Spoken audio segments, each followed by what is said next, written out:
રાજકોટથી વધુ મહત્વપૂર્ણ સમાચાર મળી રહ્યા છે। રાજકોટમાં પાસપોર્ટ સેવા કેન્દ્ર પર હોબાળો મચ્યો છે। સિસ્ટમ બંધ થતા અરજદારોમાં નારાજગી જોવા મળી રહી છે। 4 કલાકથી અરજદારો પરેશાન છે। મક્કમ ચોક પાસેના પાસપોર્ટ સેવા કેન્દ્ર પર અરજદારોએ હોબાળો મચાવ્યો છે। સિસ્ટમ બંધ છે અને તેના કારણે અરજદારોને હાલાકીનો સામનો કરવો પડી રહ્યો છે। 4 કલાકથી અરજદારોની લાંબી લાઈનો કતારો લાગી છે। સિસ્ટમ બંધ હોવાની વાતો કરી રહ્યા છે આ સેવા કેન્દ્રના અધિકારીઓ। જો કે 4 કલાકથી આ સિસ્ટમ ખોરવાતા અરજદારો પરેશાન થયા છે।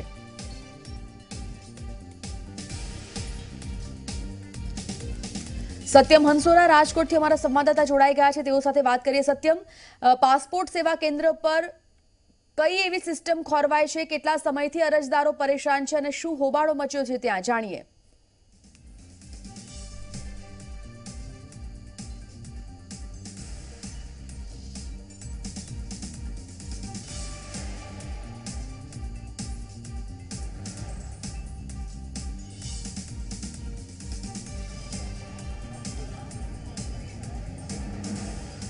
जी ચોક્કસથી હું આપને જણાવી દઉં તો કે રાજકોટ અને એ સૌરાષ્ટ્રનું હબ છે ને એ સૌરાષ્ટ્રભરમાંથી જે પાસપોર્ટ કઢાવનાર જે લોકો છે કે તેમને ઇન્ટરવ્યૂ માટે રાજકોટની ઓફિસ પર આવવું પડતું હોય છે અને રાજકોટ પાસપોર્ટ સેવા કેન્દ્રની એક ખૂબ જ મોટી બેદરકારી અત્યારે સામે આવી છે। કારણ કે આ પાસપોર્ટ ઓફિસમાં જે અંદરની જે સિસ્ટમ તેમની જે કોમ્પ્યુટરની સિસ્ટમ રહેલી છે તે કહી શકાય કે 4 કલાકથી બંધ છે, જેને લઈને જે અરજદારો જે ઇન્ટરવ્યૂ આપવા માટે અહીં દૂર દૂરથી સૌરાષ્ટ્રમાંથી આવ્યા છે તે 10 વાગ્યાથી પરેશાન થઈ રહ્યા છે અને તેઓને એવું બહાનું આપવામાં આવી રહ્યું છે, એવો જવાબ આપવામાં આવી રહ્યો છે કે આ સિસ્ટમ છે તે બંધ છે અને જેને કારણે તમામ લોકો અત્યારે રોષે ભરાયા છે। તમામ લોકોમાં અત્યારે રોષ જોવા મળી રહ્યો છે।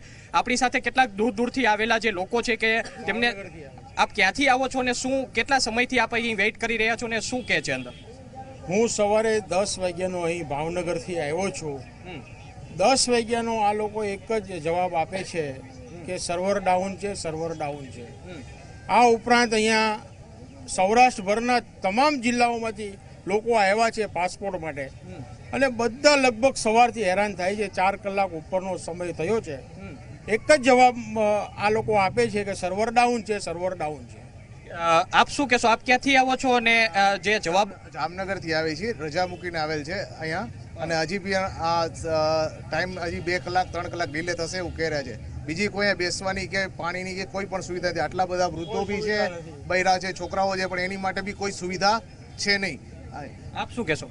મેં જામનગરના બાજુમાં સિક્કા છે ને, સિક્કા ત્યાંથી આવું છું। હમણાં 10 વાગ્યાથી આવ્યો છું। ત્યાં મને કંઈ પાણી કે ઓલી સવર નથી, એમ જ કહે કે સિસ્ટમમાં આમ તેમ તેમ છે, એટલો જ કહે છે। તો અમે આટલો બધો આવ્યા છે તો અમને ક્યાં પછી જશું એમ?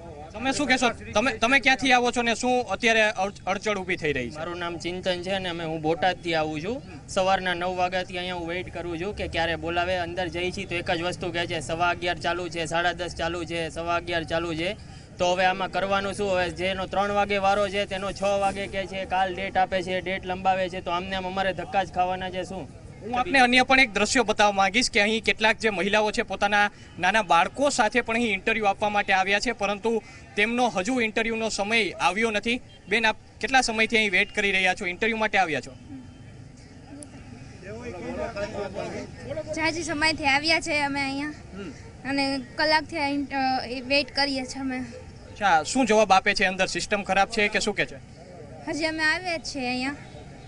હું આપને અન્ય જે મહિલાઓ કેટલીક અહીં જે બેઠેલી છે તે દ્રશ્યો પણ બતાવવા માંગીશ, કારણ કે અહીં કોઈ જે બેસવાની જે વ્યવસ્થા કહી શકાય તે પાસપોર્ટ સેવા કેન્દ્ર તરફથી કરવામાં પણ નથી આવી। સાથોસાથ પાણીની વ્યવસ્થા કહી શકાય કે આટલું લેટ થયું છે તો પણ પાસપોર્ટ સેવા કેન્દ્ર તરફથી આપ જુઓ આ દ્રશ્યો કે પાસપોર્ટ ઓફિસની બહારના આ જે દ્રશ્યો છે અને આ તમામ મહિલાઓ રાજકોટની નહીં પરંતુ સૌરાષ્ટ્રના વિવિધ શહેરોમાંથી આવ્યા છે। કોઈ ભાવનગર, કોઈ જામનગર, કોઈ વાંકાનેર, કોઈ મોરબી, કોઈ પોરબંદર, આ તમામ શહેરોમાંથી આ જે મહિલાઓ છે આવેલી છે અને તમામમાં અત્યારે આ રોષ જોવા મળી રહ્યો છે કે શા માટે આ સિસ્ટમ બંધ છે અને સિસ્ટમ બંધ છે તો શા માટે તેઓ પરેશાન થઈ રહ્યા છે। બેન, આપ ક્યાંથી આવ્યો છો અને ક્યારથી પરેશાન થઈ રહ્યા છો?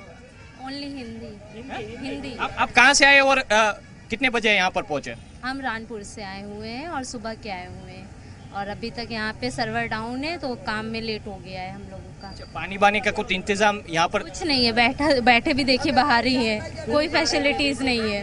તમે બેન ક્યાંથી આવો? તમે શું પરેશાની થઈ રહી છે? બસ અમે સવારથી આવ્યા છીએ, બહાર બેઠા છીએ, વ્યવસ્થા નથી કઈ એટલે। અચ્છા, અન્ય કેટલીક જે સિનિયર સિટીઝન મહિલા છે તે પણ છે। બેન, ક્યાંથી આવો છો આપ? શું પરેશાની છે? જુનાગઢથી આવીએ છીએ અમે સવારના. તો આપ જુઓ કે અત્યારે આ તમામ જે મહિલાઓ, આપ શું કહેશો બેન, ક્યાંથી આવ્યા છો, કેટલા સમયથી પરેશાન થઈ રહ્યા છો? આજ પહેલી વખત ત્યાં આવ્યા છે, સવારે 10 વાગ્યાના બેઠા છે. અને શું પરેશાની થઈ રહી છે? કોઈ જવાબ આપતું નથી, લાઈનમાં અહીંયા બેઠા છે. તમે શું કહેશો? જુનાગઢથી જ આવ્યા છે, કે અન્ના બેસી રહ્યા છે, કઈ જવાબ નથી, કઈ જવાબ આપે તો અમને ખબર બી પડે કે શું કરવાનું કે શું નહીં.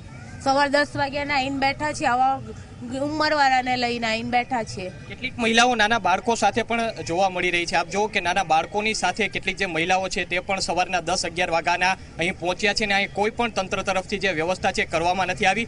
લોકોની માંગ છે કે જો લેટ થયું હોય તો તેઓ જવાબ આપે, અથવા તો અહીં કોઈક વૈકલ્પિક વ્યવસ્થા પાણીની અથવા તો બેસવાની પણ કરી આપે. બેન, ક્યાંથી આવો છો ને ક્યારના પરેશાન થયા? જામનગરથી આવીએ છીએ. અમારે 12:15 વાગ્યાનો ટાઈમ હતો, અમે ત્યારથી આવીને બેઠા જ છીએ. 10 વાગ્યાને અમે અહીંયા આવીને બેઠા છીએ. આપ શું કહેશો? જામનગરથી જઈ આવ્યા છે, 10 વાગ્યા પગે મોથાય છું હું.